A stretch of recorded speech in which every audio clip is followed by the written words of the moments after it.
Welcome. Hello and welcome to episode 43 of Discourse in Magic. This is the final episode in the month of January.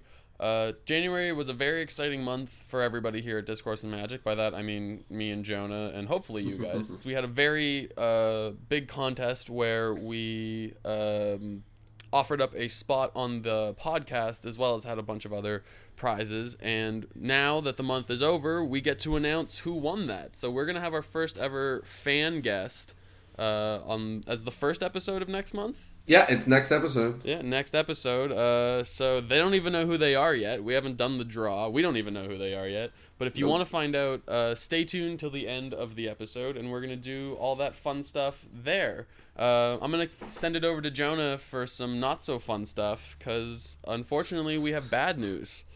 We rarely at Discourse in Magic have bad news, but today is one of those days. So, as many of you know, the camp that we have been endlessly plugging and talking about and loving and hoping to bring you all to Sorcerer's Safari Magic Camp has closed its doors after 20 amazing years. So all of our thousands and thousands of plugs for that camp is no longer a hope to see you there in the future, but rather a piece of history that will stay forever. So big thank you for everything that camp has done for us. I know that not only would this podcast not exist, but Tyler and I would not have known each other, and of course, we would not have interviewed any of the guests that we mentioned that came from that camp, because so many of them did, and so many great friendships and stuff were built there. So we some very sad news, and Mike and Jen, we love you.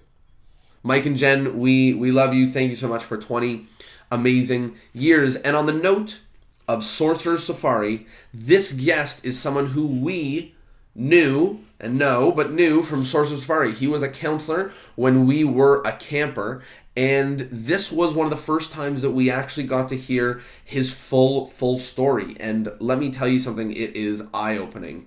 When Chad Juros was a kid, he had a very serious illness, and his dad brought magic to the hospital to help, lift his spirits, and now he is doing something very similar to that today, really helping spread the magic and spread what he's doing. So without further ado, here is the amazing story of Chad Juros. And again, please stay till the ending if you want to hear who is the winner of the upcoming contest. Thank you so much, and enjoy.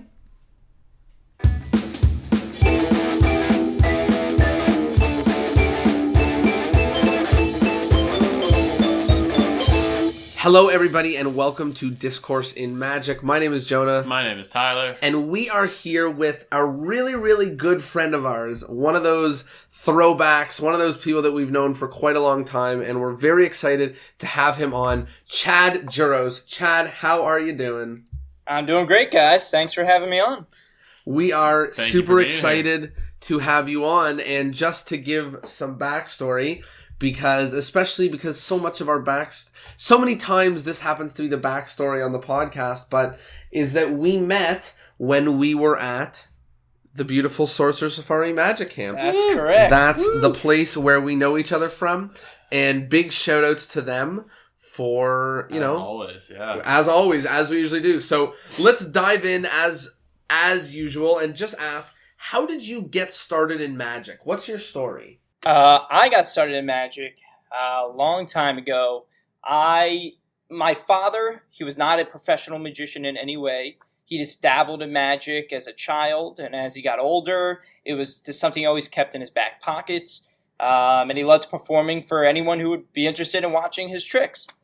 Well, he became a dentist, which is also something where you have to be really good with your hands. Mm-hmm. And good with people. Yes, of course, yeah.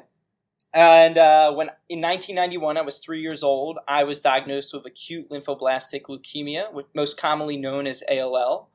While I was sick in the hospital, my father thought magic would be a great form of distraction to keep my mind off of all the craziness that could go on in a hospital room. So every Tuesday night, he would close his dental office, he came up to the hospital, and he would perform some of his magic for me as a way of distracting me. And it was the perfect remedy, I believe, for a 3-year-old little boy. It really did keep my mind off of all the craziness that goes on in a hospital room. And it wasn't long after that I started to feel better. It was just the perfect medicine. So I got to go home. I started becoming like a normal kid. I went to school again. Things started to become pretty normal for my family. And then unfortunately, a few years later, I went for a routine checkup, and the doctors told my parents that my cancer came back. Well, actually, not that my cancer came back. All the medicines that I've had previous to this time have been masking my disease. And unfortunately, my disease has got stronger, and it came back, as they would say. I went into remission. Sorry, not remission. I went into a relapse, which basically means you got the disease again. And I had to become an inpatient at the Children's Hospital of Philadelphia again. Now, this time around, I was like 6 going on 7. I was definitely more aware of what was going on around me. I wasn't just little child anymore. Mm-hmm. Even though 6 and 7 is pretty young, but I wasn't 3. Yeah. Right. So yeah. I became an inpatient at the hospital. The doctors gave us 2 options. They said option number 1 is a bone marrow transplant, which is the most common option for someone who has leukemia. Unfortunately, none of my siblings, because that's kind of where they try to aim for first, if any of my siblings happen to be a blood match, and my sister was not a match. My parents weren't a match. None of my family members were a match. So then they go to the bone marrow registry and to see, what they have available. And unfortunately, nobody was a match. So that option was quickly out the door. And our only other option was an experimental protocol, which they only tried on 4 other patients before me. And they told us right from the start that unfortunately those 4 patients did not survive. But it's our only option. So we had to go this route. This involves like high doses of chemotherapy, radiation. It was like an assortment of like 8 different drugs, and they just threw whatever they possibly could at me, and hopefully something would work. Well, this was only supposed to be a few weeks of me staying in the hospital and receiving these treatments. But unfortunately, due to all the side effects of these certain drugs, because they don't really know what's going to happen, it's an experiment. Mm-hmm. These short few weeks quickly turned into months and months and months. And I actually had to live at Children's Hospital of Philadelphia for over 17 months straight. So during this time in the hospital, my father realized that, I'm old enough now that maybe just performing magic is, not everything that I need. I really need something hands-on, something to do. I was more aware of all that craziness going on in the hospital room. So he decided to teach me magic instead of just performing magic for me this time. Wow. So same deal. He would close his dental office every Tuesday night. He came up to the hospital and he would just teach me the basics: ball and vase, cups and balls, simple card tricks. And we would watch magic videos on the hospital, television. This was like my life. My room became a magic haven and I fell in love with magic. During this time, though, it was complete nightmares. It was absolutely terrible what was going on in my hospital room dealing with my disease. I went into cardiac arrest several times. I had to learn how to walk and talk again. Numerous surgeries, countless wires and tubes coming out of my body. So it was a very scary time for anybody. Of course, but I focused on the magic, and that was my positive. And the doctors have no idea how it happened because they said I went from an 80% chance of survival to under a 5. I was not supposed to make it. My family members all came in. They said their last goodbyes. Like I said, I went into cardiac arrest twice, and somehow I magically came back. So the doctors say it's the best magic trick of all. They don't know how it happened, but one night I just started to get better. And after the 17 months, I was finally given the okay that I could get to go home and go on an outpatient basis. So I was hooked up to a backpack filled with fluids. I was 9 years old at this time. I finally got to go home. I got to hang out with my friends.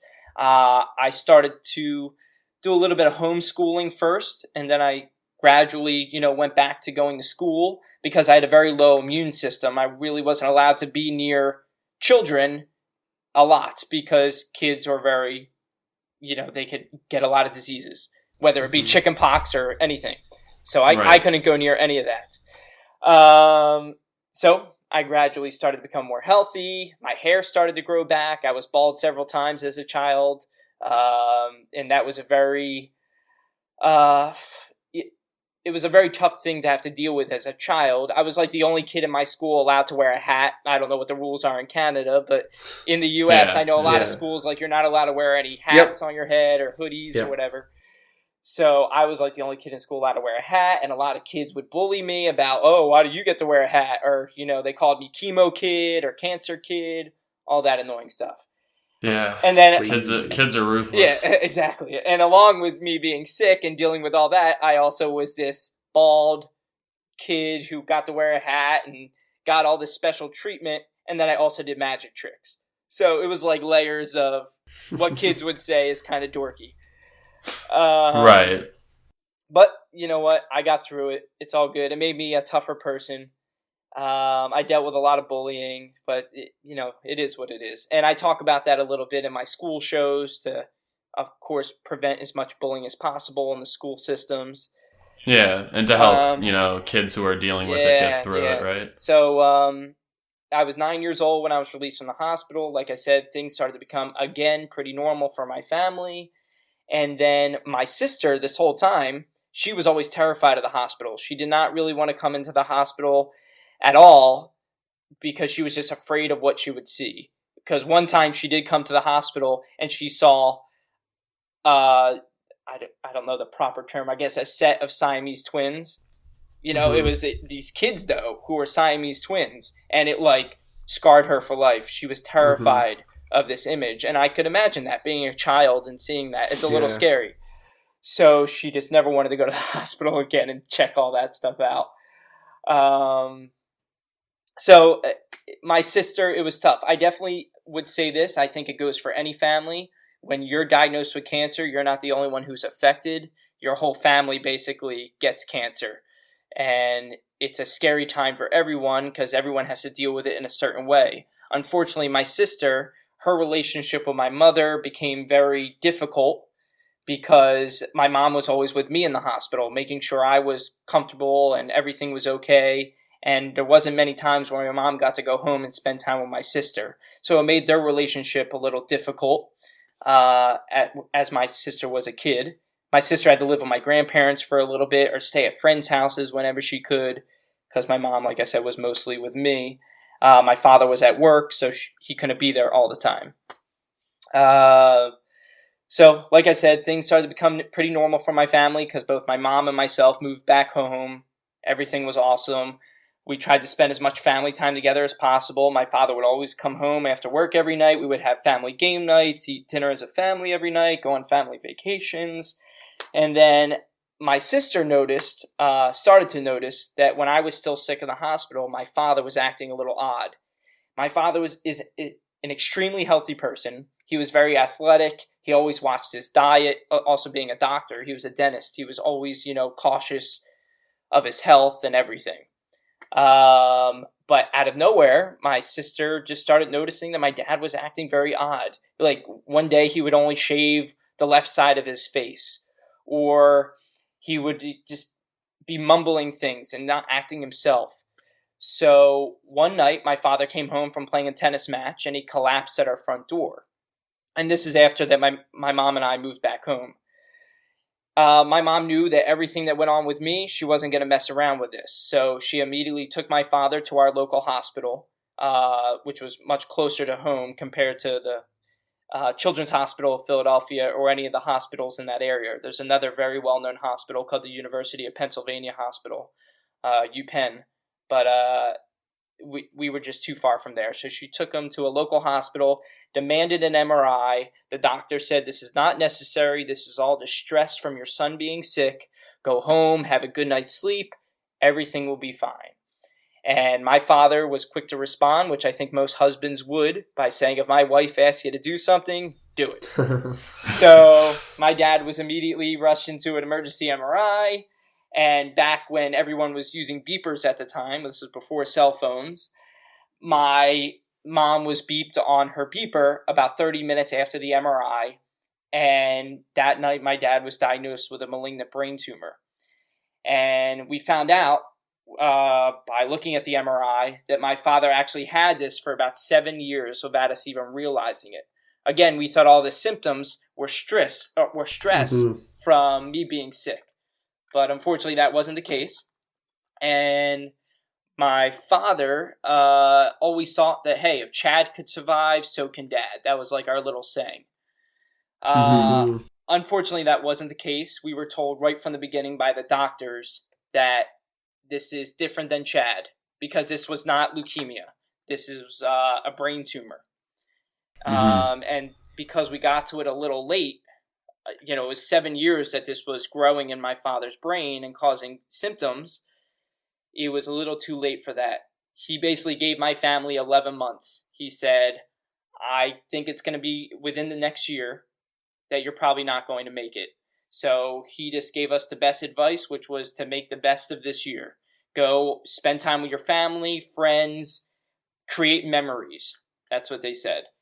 So we did exactly that. We went on numerous family vacations, spent as much time together as we possibly could. I was not really aware of this. Being 11 years old, I just couldn't really understand that my dad was going to, decline that quickly.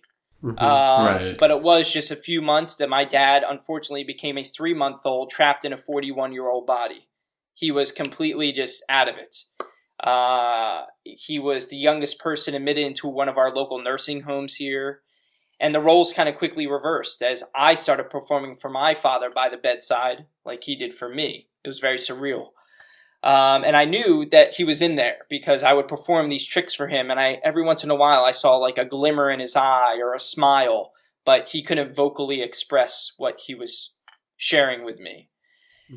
Before he got to this point, he made a couple of dying wishes for my whole family. And for me, it was for me to continue to spread my magic across the world in the hopes that everyone can find the magic in their life as I did mine. So we took his words, meaning me and my mom, and a few years later, we started the Spread the Magic Foundation, which I'll get to in a little bit. But, it was crazy. Like I said, it was only about 11 months that my father, from when he was diagnosed to when he actually passed away. He passed away on January 17th, 2000. It was Martin Luther King Day. And I always say, just like Martin Luther King, my father had a dream. And I said that his dream was for me to continue to spread my magic across the world in the hopes that everyone can find the magic in their life as I did mine. So in 2003, this was 3 years after my father passed away. This was my 5-year mark off of all my chemotherapy treatments and radiation treatments.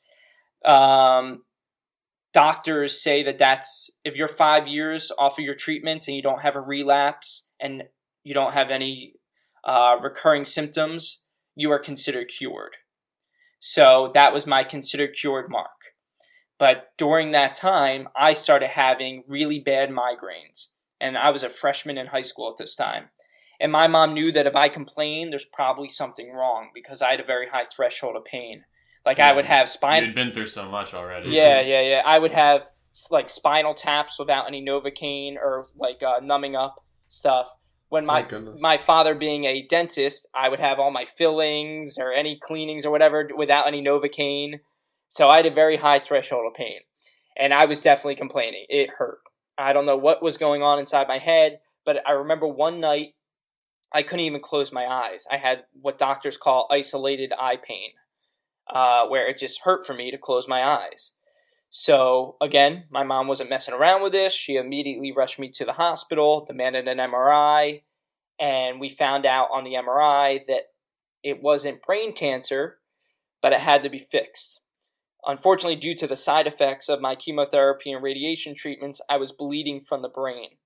It was basically in a large blood vessel in my brain. It's called a cavernoma hemangioma venous angioma. It's always fun to say. Cavernoma hemangioma venous angioma. And basically, in layman's terms, it's just in a large blood vessel, which was making my brain swell up and I was bleeding from the brain.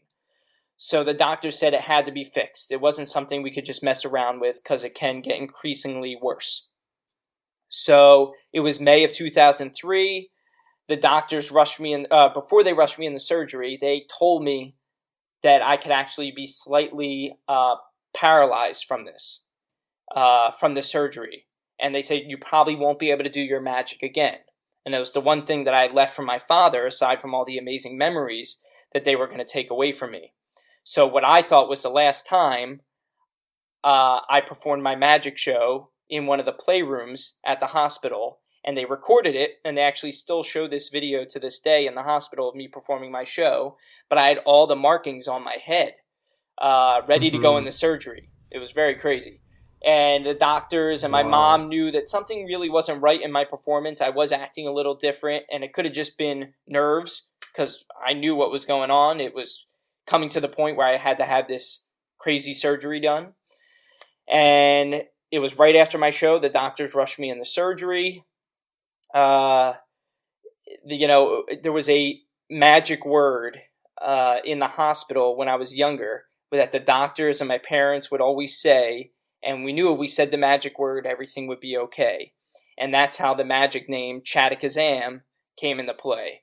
The doctors dubbed by name the magical Chatakazam. We always said, say the magic word, Chatakazam, everything will be fine. So they pushed me into surgery. They said the magic word, Chatakazam. 4 hours later, I awoke from my coma of the surgery. And the first thing I did was I reached for a deck of playing cards. I did a bunch of Pharaoh shuffles and bridges and all that stuff. And I proved the doctors wrong again, showing that, they said I probably wouldn't be able to do that again. So I showed them that, I was able to do all my fancy moves. Of course, there was definitely some slowness. I had to get used to functioning with my hands again. I mean, brain surgery really, it's insane waking up from a brain surgery because you do have to kind of get used to a few motor functions. But due to the fact that I was a magician and I was, familiar with working with my hands and doing some fancy moves with cards, it helped a lot. And the doctors also said what helped was the fact that I could juggle. Juggling made my brain function heal a lot faster. Wow. So I spent about a week in the hospital. During this time in the hospital, I was receiving emails from, and I don't know how this happened. My mom has no idea how it happened. Someone in the magic community must have spread the word about my surgery and what was going on with me. So I started getting emails from Lance Burton, Penn and Teller, Matt King, all the Vegas guys saying that, once you get better, we would love for you to be our guest here in Las Vegas, coming out, come see our shows. We'd love to take you kind of underneath our wing and show you around. And we just love to meet you. So about a week after recovery, I got to go home. I started, practicing all my tricks and everything again. I wanted to get back to performing as quick as I possibly could. And I remember one day I look at the caller ID and Penn Jillette shows up on the caller ID. That's crazy. So I'm like, oh my God, I'm like flipping out. I'm like, this is nuts. I'm like, Mom, you answer. Like I was so I didn't want to do it. So my mom answers the phone. It is Penn.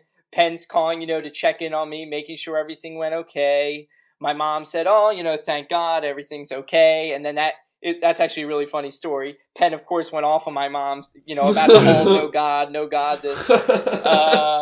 It's a great story. And then actually he got pretty crazy about it. And he ended up calling my mom a few days later, apologizing and explaining the whole situation. But of course, it was just a saying. My mom wasn't trying to get all religious on him. Yeah. She just said, "Thank God he's okay." So that was always a funny story. And then what was really neat was we also got an email from, at the time, the First Lady, Laura Bush, and Laura Bush invited me to come. She actually asked if she could make a speech about my story on Capitol Hill in Washington, D.C., about it was for a childhood cancer conference, and she wanted to share my story. So, oh my gosh, huge honor, absolutely. We jumped at that opportunity. So I got to perform at this conference. Laura Bush made a speech about my story at the conference, and it was right after her speech that she asked me if I would like to perform at the White House. And I'm like, oh my God, are you kidding me? Absolutely. So I got to perform at the White House a few times. And I definitely would say this. Yes, my story has opened up a lot of doors, but people have realized that I'm not just a kid with a story. You know, I am an actual professional magician. I kind of know what I'm doing.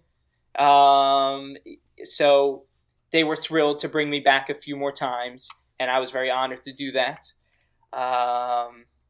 And that was really cool because I got to work with a few other magicians at the White House while I was there. Magicians like Ken Scott, who's this awesome children's magician from Atlanta. I don't know if you guys are familiar with him. The name sounds kind of familiar. Yeah, I got to work with like John Cassidy, you know, the crazy balloon guy. So just really cool names. And to me as a kid, I was like, you know, 13, 14 years old at this time. I was like, this is awesome. So I came back home. I don't live too far from Atlantic City in New Jersey. There was a magic show in town. And during this time, I had an article about my story on it was like the headlines of one of the local newspapers in my area. Well, somehow this article made it to this gentleman who was the intermission act in this show. And he picked up the newspaper, he read it, and he called me. And he said, hi, I don't know if you are familiar with my name. I've mentored magicians like Lance Burton and Penn and Teller, and I've worked with David Copperfield and this. I'm like, oh, cool, awesome. He goes, my name is Johnny Thompson. And I'm like, oh, at the time, I had no idea. You know, it's funny now, you know, as soon as you hear Johnny Thompson, oh my gosh, legend in magic. Mm-hmm. Yeah. But I'll be honest, when I was 13, 14 years old, I was very naive. I guess I had no idea who he was. So he asked if we can meet up. He would love to share some of his magic with me and we could jam. And I said, absolutely. You know, I would say that to any magician. Mm-hmm. So this was before I could drive or anything. My grandfather, who also worked in the casinos at Atlantic City, we went to go pick up Johnny. He came over to my house and we hung out for a few hours. He would show me everything from the egg bag to all the classics of magic. And I am very honored to say that, you know, he became an instant friend. And of course, because I became friends with Johnny, that opened up a few other doors, which I'm very proud to say, or very honored to say. Like, for instance, he explained, you know, he's not going to be performing as much anymore. He's actually going to work for a magician for a TV show called Chris Angel Mind Freak. And at the time, I'm like, oh, cool. Never heard of the guy. And he goes, oh, yeah, hey, some guy from Long Island. And I'm like, oh, that's not too far from me. Long Island's only about 3 hours from where I am. 2-3 hours. So he went to go work for Mind Freak. And then he remembered my name, I guess, a few years later, because then he ended up calling me to do the show. And that opened up a bunch of doors for me. I'm very honored that I even got to be a part of that show. I know a lot of people have, you know, certain opinions about Chris Angel, but I have nothing bad to say about the guy. He treated me and my family like gold. He definitely opened up a lot of doors for me in the entertainment industry. This is a pure miracle how this happened.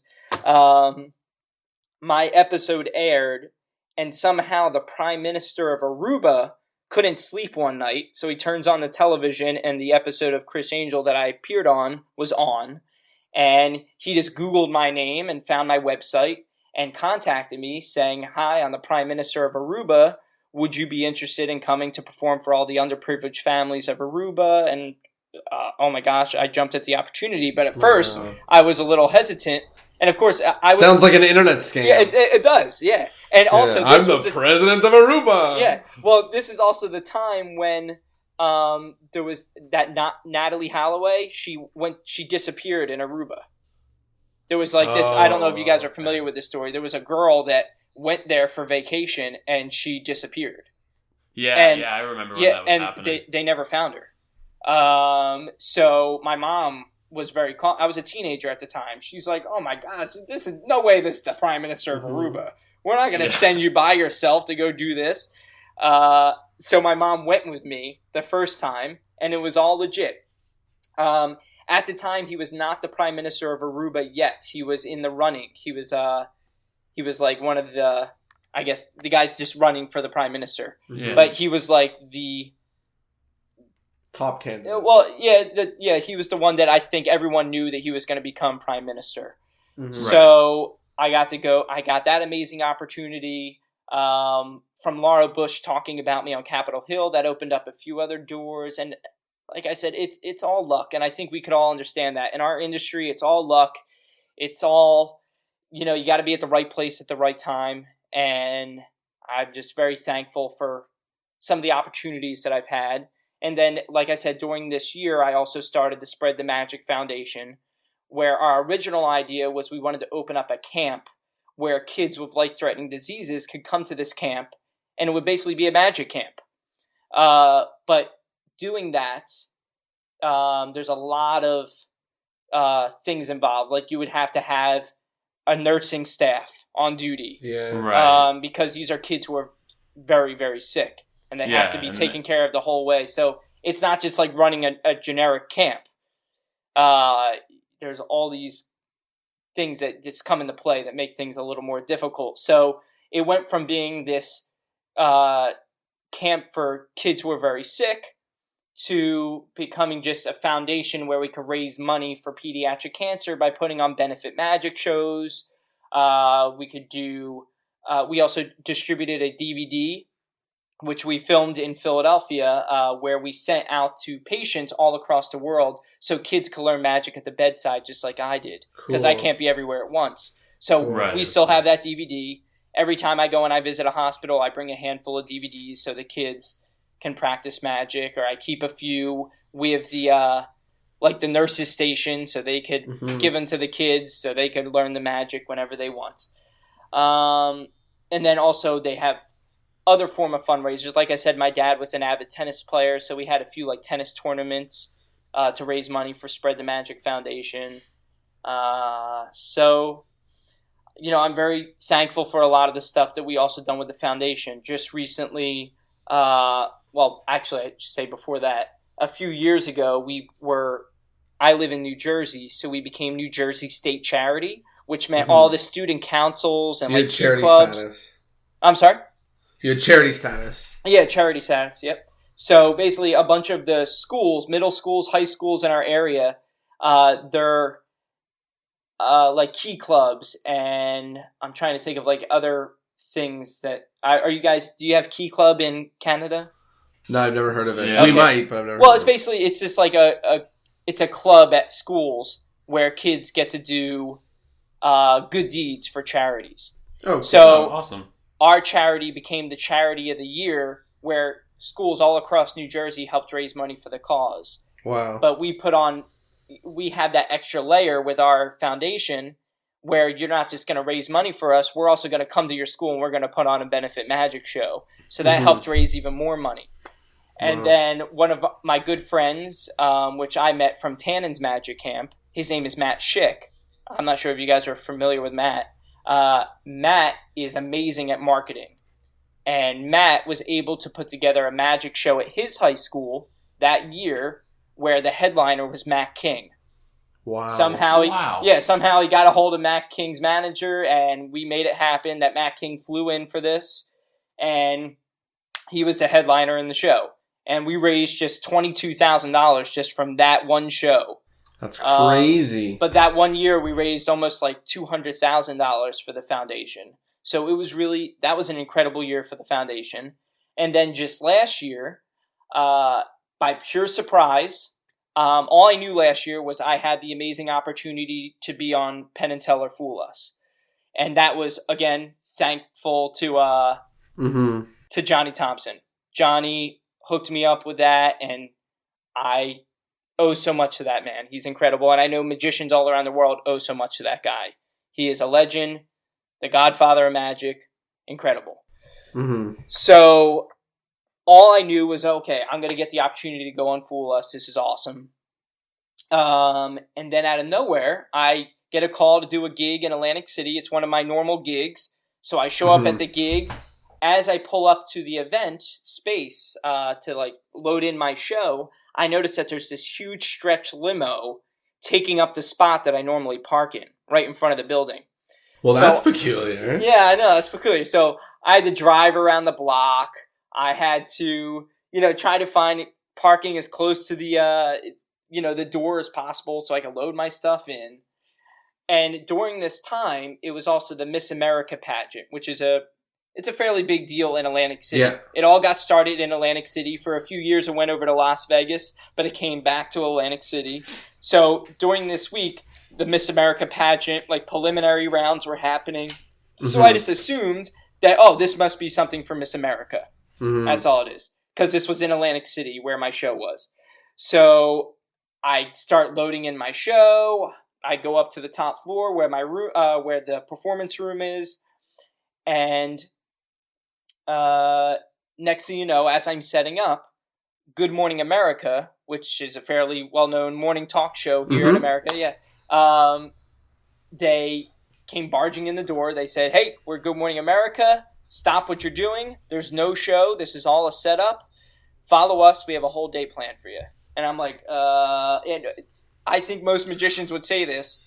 You're like, no, there is a show. Stop it. Well, no, not that there wasn't a show. I just had, thousands upon $1,000 of props sitting in this room. I wasn't just going to leave it behind. Leave it. So I'm like, cut the camera. Is my stuff going to be safe? Let me clean some of this stuff. Clean some of this stuff up first. Maybe load it back into my car. So then they mic me all up. We go downstairs and we go out to this stretch limo that I saw. They open up the door, and my mom's sitting in the back seat. And we get into the car. They show me this video on an iPad of the reason why I'm there. And the segment is called Above and Beyond. So it's all about people who go above and beyond for others. And it was an incredible honor. I mean, I do what I do with the foundation and everything else because I love giving back. The doctors, nurses, magicians around the world have done so much for me. I just want to try to give back as much as I possibly can. So I don't feel like I need anything in return for this. So this video just basically explained, certain things that I've done with the foundation and help raise money for the cause. And they even interviewed one of the patients that I recently went to go visit in a hospital. And that, oh my gosh, went right to my heart. I'm like, this is incredible. How did they even interview this kid? And then they had footage of me performing for him. And I remember when I performed for him, I'm like, I don't think there was a camera crew in there. How did this happen? So we found out that one of their aunts or uncles was videotaping, and they got the footage from them. Wow. And then later on, they went to go interview the kid. And then they interviewed, my girlfriend. Now she's my fiance. But at the time, I'm like, oh, my God, when did they interview Lauren? I don't understand how this could have happened because Lauren lives with me. When did they secretly do all this? So it seemed like it was a big setup. Lauren would tell me that she's going to hang out with some friends when really she went to go film these segments with Good Morning America. All this stuff was happening in my mom's house, which is about 20 minutes away from where I live. All this filming, and I had no idea. I was completely oblivious to the whole thing. Wow.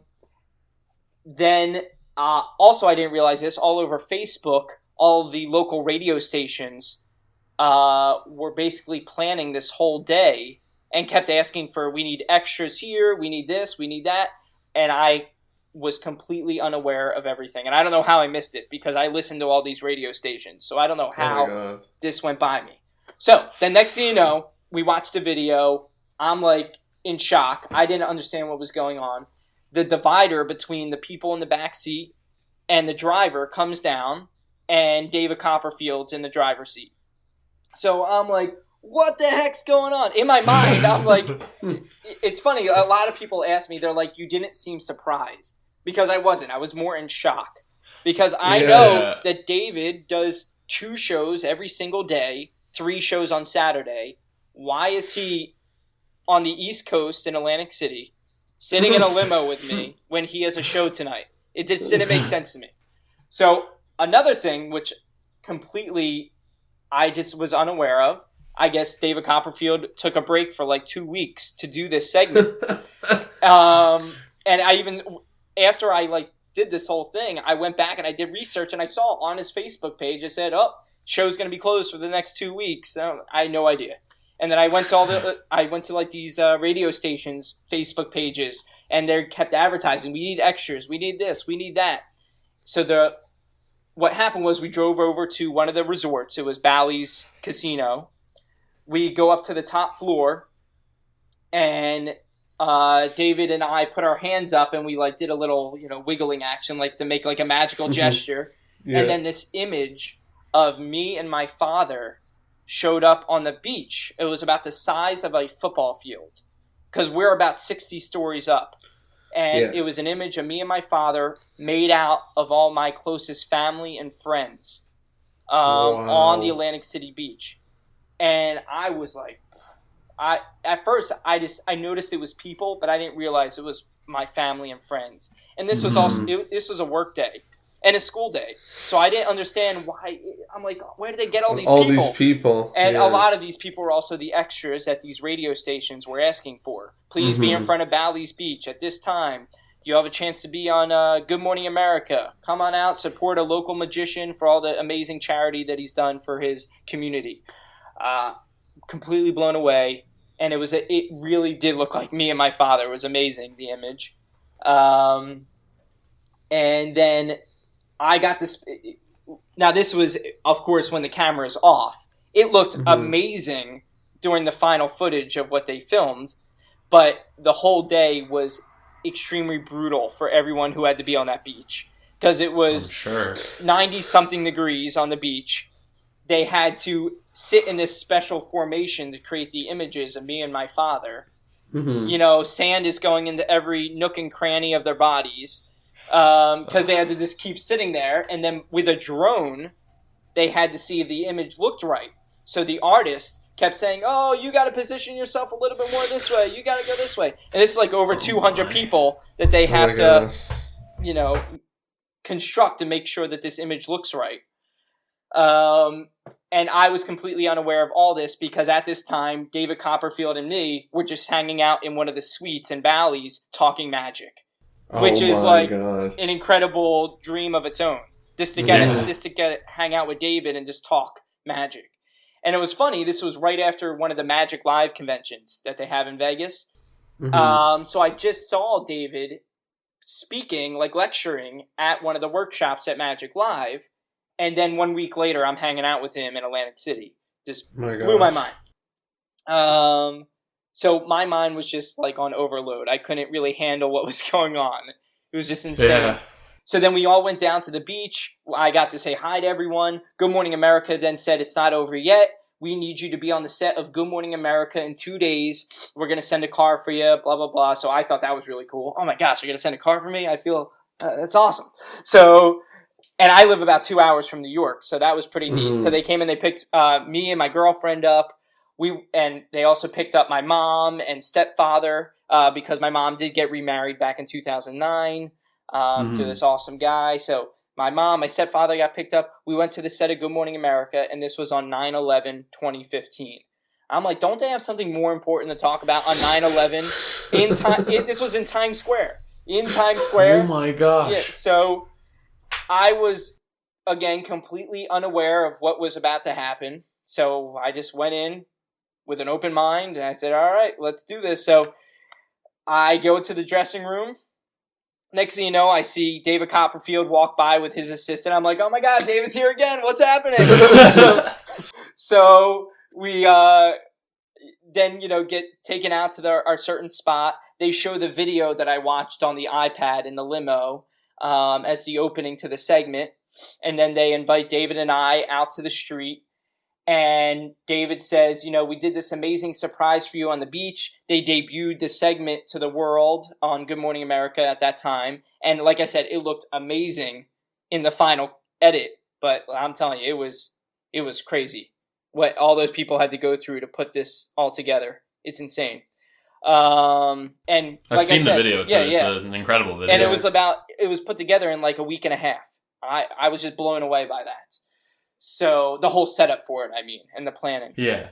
So so they debuted the video. Then David invited me to come to Vegas, see his museum, which is like the holy grail for magicians, which I think we could all understand. It was insane. Then I got to see his show, which I've seen his show a bunch of times on tour, but I never saw it in Vegas. And if you haven't seen it, highly recommend it. It was awesome. because this is like his stationary theater. He could do whatever he wants to this room, and he creates these incredible illusions that you just can't get the same feeling as you do when you see him on tour. Yeah, I've seen him on the road, and even that was like, wow, you incredible. bring a lot of stuff. It's incredible. So then, next thing you know, they're like, oh, well, David Copperfield, that's his magic, what he did for you. Incredible guy. We had similarities because he has his foundation, the Magic Project Magic, where he goes in the hospitals and he performs for patients for like rehabilitation and stuff like that. It's a great form of physical therapy. Yeah, cool. It's Project Magic, kind of similar to Spread the Magic. Mine is kind of more focused towards pediatric cancer, but his focus is more on the rehabilitation and trying to get your motor functions back and stuff like that. Right. So then next thing you know, Good Morning America gives me a car. And that was like the moment where I was just like, this is too much. I mean, it's one thing hanging out with David and you guys doing this crazy thing on the beach. And then David invites me to Las Vegas to see his show and go to the museum. But now this is what's insane. So, yeah, it's been an incredible road. That is it's actually the short version of my story. What? Yeah, I know, it's a short version of my story. We've been talking for 57 minutes, but it's a short version of my story. So that's how you got into magic? That's how I got into magic, yeah. Sorry, I mean, I hated to give you the short version, man. But you know what? Yeah. Like, I think first of all, I think the first half of the story up until the creation of the Spread the Magic, is first of all, it's an incredible story, and I mean we've been with you for a long time, so we've heard it a bunch, and but I apologize for that. No. But that's the reason. Obviously, we're reaching out is because we know that it's such an incredible story, and we're very glad to be able to allow other people to hear it the same way. And it was very exciting. It was cool to live like through you watching the footage come up, whatever it was 6 months ago or a year ago, when all this David Copperfield footage, when that segment was released. And I mean, it's always cool to live through your fellow magicians, but it was very exciting to hear you describe it, right now to go alongside what we had. So I think it's an incredible story, and I think it does a really good job of framing sort of how magic has found itself in your life. Yeah, I mean, it was super. Oh, sorry. Oh, go ahead. No, I was just gonna say, I definitely feel, and this is actually something that I share in my speech because now I do a bit of motivational speaking. I try to express my story and my message to pharmaceutical trade shows as much as I can, because I want the doctors and nurses and these biochemists to realize that, what they do really does make a difference. Yeah. So I'm going to share with you now. What I say is that I truly feel that what my father did, I have to try to get back on track of how I say it in my show. But I definitely feel that, what my father did was like a magic trick of itself. He was able to distract me from all the craziness that goes on in a hospital room by teaching me this positive thing. And that's exactly what magicians do. We try to get our audience's attention away from where the real magic is happening. And what I mean by that is I think the real magic is what all these doctors and nurses do in this world to create these miracles. And I truly believe that they're like the real magicians in this world. So wow. I try to express that message to the nurses and the doctors at these pharmaceutical trade shows to tell them to keep doing what you're doing, because it does work. It does make a difference. So that's what I was going to say. Yeah. That's like the imagery of that is so inspiring. Like the idea of, the magic going on behind the scenes and you just needing to stay in the fantasy to get through it. I love magic has done so much for, I think, every magician who, like anybody who does magic, they felt some sort of benefit from it. Like for me, it helped me be more social and all sorts of different things. Yeah, and that's a magical thing in itself. You know, that it changed you as a person. It brought a better you out. Exactly. And what's incredible is like your magic could be anything. This is what we try to express in our foundation. That it does. For me, of course, it was magic tricks. But your magic could be video games. It could be sports, music, dancing, reading. You know, it's that one thing that just keeps your mind focused on the positive or brings out the best you. And that's what we try to get the children in the hospital to focus on, to find that magic in their life, whatever it may be. So, wow. I think that's awesome. And I think that it's, you know, we see a lot of magic showing itself doing different things. And I think it's really cool that the magic that you're creating is to highlight the actions of others, you know, and that it highlights what some of the really great work that, you know, these doctors and nurses are putting in every single day. I think it's really, really cool. And I commend you for, you know, dedicating your life to forwarding this dream and forwarding this, you know, this hope to help spread the magic. Absolutely. And help allowing people to find whatever it is that can help move them forward, distract from, you know, all the negatives of specifically, you know, the pediatric cancer. The pediatric cancer. Yeah, and sure. Thanks, man. And just thanking the organization. So I think that it's really cool. Thank you. And another part of that is, you know, which I think both you guys and myself have experienced is incredible places like Sorcerer Safari. You know, it's another place where you and I can now go, not so much be campers anymore, but now we could kind of pass on our trade to younger magicians and inspire them to become the best magician they possibly can be, a best performer. Because, you know, Sorcerers, of course, doesn't just focus on magic. Sometimes we want to inspire a juggler or just a performer of any kind. You know, when we have the camper show, you know, it doesn't have to be a magic show. Do whatever you want. You know, just have fun being a performer. Yeah, the mic is yours. There's also other places like Tannen's Magic Camp. You know, that was the first magic camp I went to, and then I also went to Sorcerers. And so I just want to ask you, day to day, where do you spend a lot of time with the Spread the Magic Foundation? Are you in schools? Are you in what's the word? Hospitals. No, hospitals. But you just explained that you're at pharmaceutical. Yeah. So events. I guess I didn't really get to explain that part of the story. Like I said, there's many layers of my story. So from a business standpoint, I was very honored to have the opportunity to be in partnership with a pharmaceutical company that approached me at one of my shows. And they basically asked what I want to do with my life. I said, I would love to be a magician, but it's, you know, it's like being an actor. You're always chasing after your next paycheck, you know, type of thing. So they said, well, we would love to be in partnership with you. And what this means is we are a pharmaceutical industry, or we are a pharmaceutical company. We would love for you to come to our trade shows. We go to over 20 trade shows a year. We would love for you to be like our marketing magician at these trade shows where I would do magic with their products to express, you know, their company. And to try to draw as many people over to the booths as possible, what we call in the trade show industry like a lead generator. We try to generate as many leads to their company as possible. So I had the opportunity to partner with this company.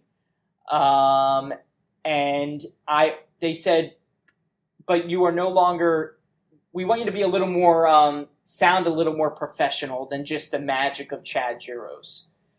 Because we feel like most magicians, they're the magic of this, they're the magic of that. We want you to be more of like an entertainment company.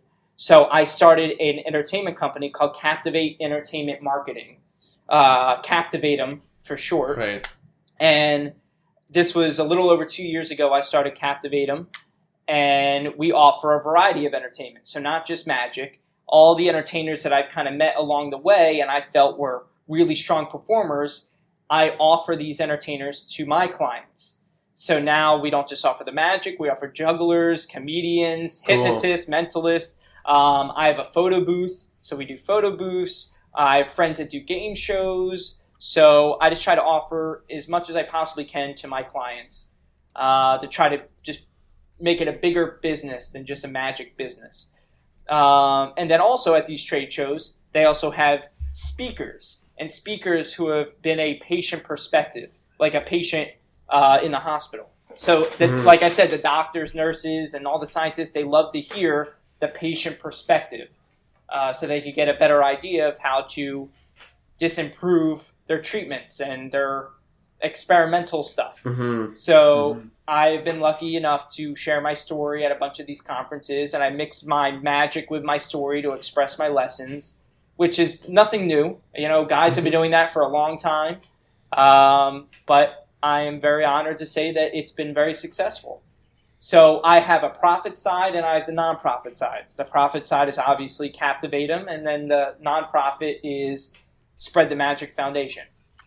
And then just recently, they basically, I don't know why it took them so long to realize it, they said, we know nothing about the entertainment industry.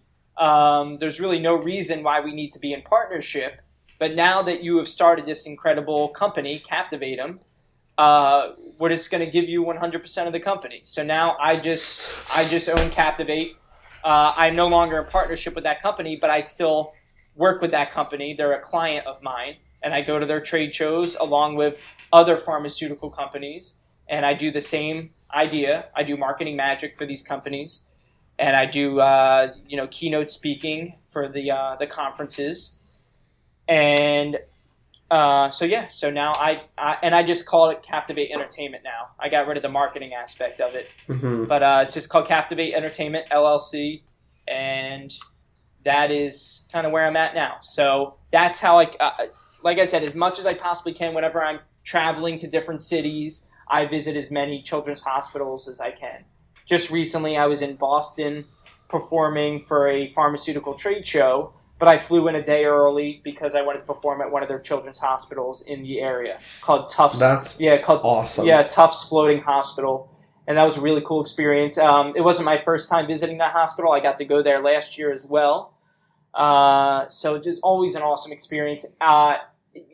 Creating that awe feeling, in the patient's eyes, giving them the feeling of positive.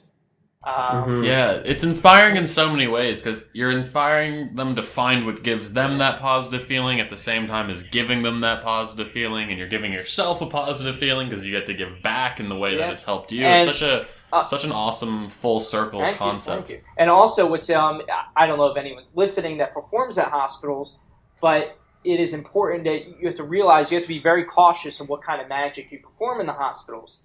You can't just pull out anything and perform that magic. For instance, like sponge balls. Sponge balls are, it says it right in the name, they're a sponge, they absorb. So you can't really be absorbing those germs in the hospital and putting those sponge balls in different patients' hands, because now you're spreading those germs. So sponge balls is an example of a trick that I would not recommend performing in a hospital. Right. I never even thought about that. Yeah, me neither. But like a perfect example for a trick that's great to perform in the hospital is invisible deck, because you don't have to have any physical contact with your props and the actual patient. But it still makes the patient feel like a star, because you get to throw them the invisible deck of cards. They get to shuffle them. They get to be the magician in the trick. So that is like the ultimate magic trick that I think is perfect to perform in a hospital room. Just recently, when I was in Boston performing at this hospital, I had to perform for a patient where I wasn't even allowed to be in his room. I had to be outside of his room. He was in ICU, critical condition. How'd you do that? So I did invisible deck. I was outside of his room. I threw him the deck of cards from outside of the room, but it was great because he was surrounded by his family inside his room, and then I had doctors and nurses with me outside of the room. So it felt like he was kind of surrounded by a big crowd of people, even though we weren't in his room. And I made him the star. I threw him the deck of cards. He did the whole shuffling with the invisible deck, and he picked out a card. He turned it upside down. So the whole routine. But I keep forgetting that I'm talking to magicians. So that was a really cool moment. And yeah, and then there's also, aside from hospitals, I try to visit other forms of like pediatric cancer treatment places. For example, one is this is not a treatment place. It's called Gilda's Club, and it's named after Gilda Radner, who was a cast member on Saturday Night Live back in like the 80s, I believe, maybe even 70s. And she was married to Gene Wilder, and she passed away of cancer. And she started this foundation called Gilda's Club. And it's a lot like a Ronald McDonald House type of thing, where patients and their families, they have a place to go and feel comfortable. And Gilda's Club basically provides them with whatever they need so they feel comfortable while their child is being treated in the hospital. Just recently, I performed for a Gilda's Club for a Halloween party. There's a Ronald McDonald House not too far from Philadelphia, so I visit that house as many times as I can to perform for the families and the patients that are in that facility. Richard Petty from the NASCAR world, he has a camp called Victory Junction, which is in North Carolina. That's a camp for kids with life-threatening diseases, and they basically have the same idea of what the original idea of Spread the Magic was, but they have a whole nursing staff and doctor staff on duty at the camp. But the camp makes you feel like you're in NASCAR world. You know, there's like a huge racetrack where kids get to go around on go-karts. They get to change the tires on the NASCARs. It's just really cool. It's a themed camp. And it's part of Paul Newman's Hole-in-the-Wall gang camps. And Paul Newman, famous actor, he started this Paul Newman Hole-in-the-Wall gang. And he has numerous themed camps all around the country that are camps for kids with life-threatening diseases. They have one that's themed after Butch Cassidy and the Sundance Kid, which was one of his movies. He has one that's like in this big tree house, which is really cool. So I had the honor to travel to a few of those camps and perform for those kids. So yeah, there's a lot of different layers with the foundation as well, along with just performing in hospitals and putting on the benefit magic shows. You know, I try to branch out and make the most of it. Spread the word. Well, I think you've done an incredible job. Thanks, and man. Most of all, I think it's so awesome that you're able to, you know, I love the way that you said it, which is that, you know, you got to be in, like the way that you say it, you keep saying like, I got to go to this hospital, you know, like I got to perform at this hospital. And, you know, it's awesome that, you know, you're able to have one hand helping with the foundation while the other hand helps you, you know, grow and help that become a possibility. So I think that's very cool. And I just want to give a big, big thank you for coming on this episode with us and chatting about your story. One of the things that we do when we come to the end of the episode is we each sort of go around and we mention something that came from the conversation or, you know, Any or final something thoughts? that somebody said that we thought was particularly valuable, almost like a take-home point. So for me, I mean, I thought the whole thing was really, really incredible. It's an incredible story, but I'm always moved by people who can, you know, put the things that they have and that they know in their life and that they have experience with and that they can help others with, and they put them together.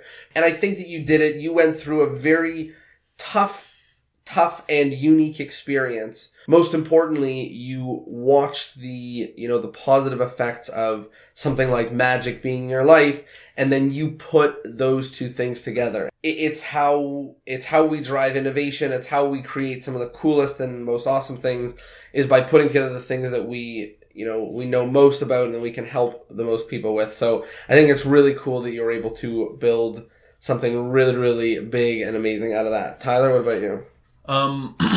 I am inspired by everything that Jonah just mentioned, but more than that, I'm inspired by how happy you are to be where you are. Like, I know that to get to where you are right now took a lot of hard work, and you just seem so, you know, happy and thankful to be able to give back any way that you can, which is super inspiring. And more than that, just your whole personality sort of has this thankfulness or happiness to it, which is amazing considering how much, you've had to deal with over the course of your life. You're actually one of my mom's favorite magicians. And I think you've only met her probably once or twice, but she keeps on bringing, like, when's Chad? Where's Chad? Chad. She calls me Milo and Josh and, like, every other name but mine in my house, but she knows who you are. So that says something about you. That's so funny. Well, yeah, I mean, it's important to say, I absolutely could not have done any of this without help from the Magic community, help from friends.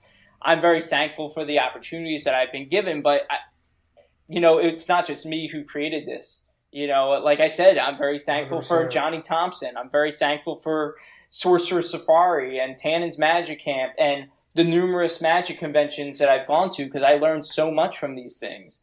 And then even like magicians like David Copperfield, Lance Burton, Penn and Teller, they've given me so many incredible opportunities. Chris Angel, that I'm forever thankful, because they have opened up so many doors. And the hard part is, keeping those doors open.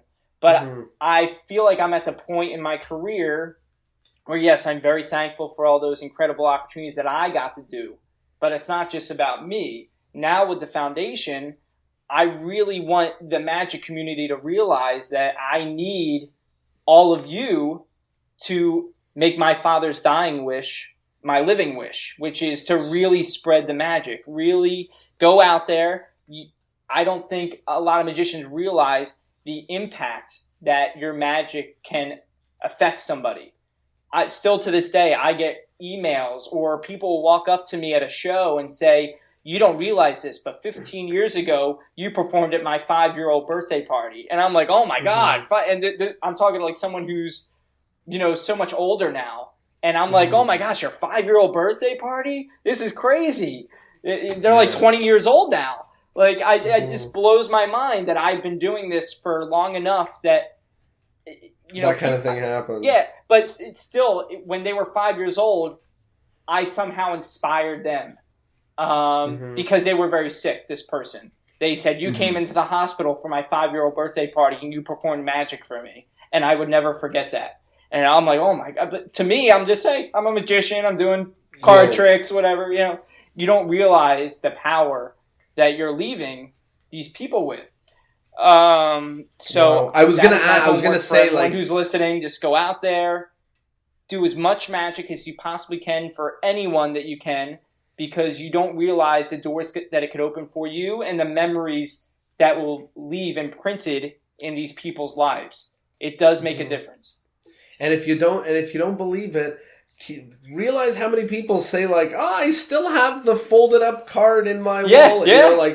I still keep that thing in my desk. Like, it's hilarious. If you don't know how much of an effect it has on people, open your eyes, open your ears, and see what it is. Chad, where can people find you on the World Wide Web? On the World Wide Web, you can find me on Facebook, Twitter. You could, of course, find me on my website, chadjuros.com, ChadJuros.com. Also, the Foundation's website, you could donate there. You could see some videos at spreadthemagic.org. And then also my entertainment company's website is captivatem.com. So you can find out stuff there as well. Unreal. Chad, thank you so much for coming on and sharing with us your incredible story. Thank you, guys. And we will see everybody on the next episode of Discourse in Magic. Take care. See ya.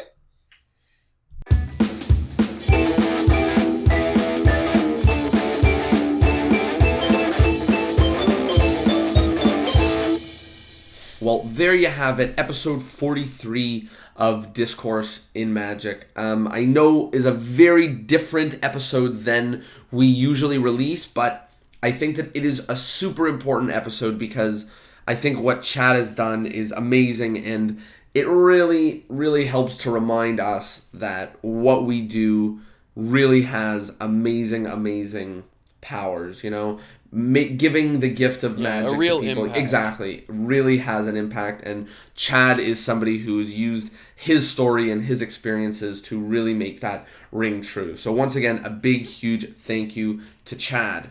Now, we promised that at the end of this episode, we would do a draw to find out. But we were fucking lying. No, we're not lying. We're going to find out who the winners are of the contest. So I have good news and bad news. The bad news is, out of our contest with 4 prizes for 4 different winners, we had 3 applicants. So I figured that of the spot on the episode, the mystery lecture notes and the mystery DVD and the mystery cards, the one that you guys don't want would be the spot on the episode. I'm kidding. The one that you don't want is mystery cards, because those are like $7 or something. So without further ado, here comes the raffle. The winner. I'm keeping. Starting. That's right. It's for you. Starting at prize number 3. Hand goes in the hat. Fa-la-la-la-la-la. The winner is Mike Vandersanden. Mike Vandersanden, who was the first to send in the video. Big, huge thank you to Mike. You will be winning a mystery set of lecture notes. So, not only was he the first to enter the video, he had an amazingly produced video. It was awesome. Everything I've done to shame. So, big shout out to Mike for not only taking the time to do it right, but hopping on the train first. He did an awesome job. So, big, huge thank you to Mike. Let's move up. Prize number 2, which is a mystery magic video, is Michael Craig Francis. Huge thank you to Michael. Mike and Mike. Craig Francis. We met. Seems like Michaels are winning. Michael. So big huge thank you to Michael. We met him a couple weeks back, and it seemed like one day after he found out what Discourse in Magic was, he found out about the contest, and later that day he submitted. So big thank you for moving quickly, and with that, you get rewarded. So we will send you a mystery magic video. And of course, the winner, there's only one person left, is the one and only James. James. No, not Michael. No, his name's not Michael. It's just James Harrison. So James Harrison is a Toronto-ish guy living nearish to Toronto, which is very exciting because that means we might very well be able to do this interview in person, which would be very, very cool. So big, huge thank you to James, who submitted an awesome video talking about some of his major goals for the 2017 year, and I really, really enjoyed it. So big thank you to the 3 of you for entering the contest. It means the world that you care enough to share what it is that you want to make better about your magic publicly with us. It really, really makes a huge difference. So big thank you to you. And of course, we will see James Harrison on episode 44 of Discourse in Magic. And he doesn't even know he won yet. So I'm about to go tell him. Nope.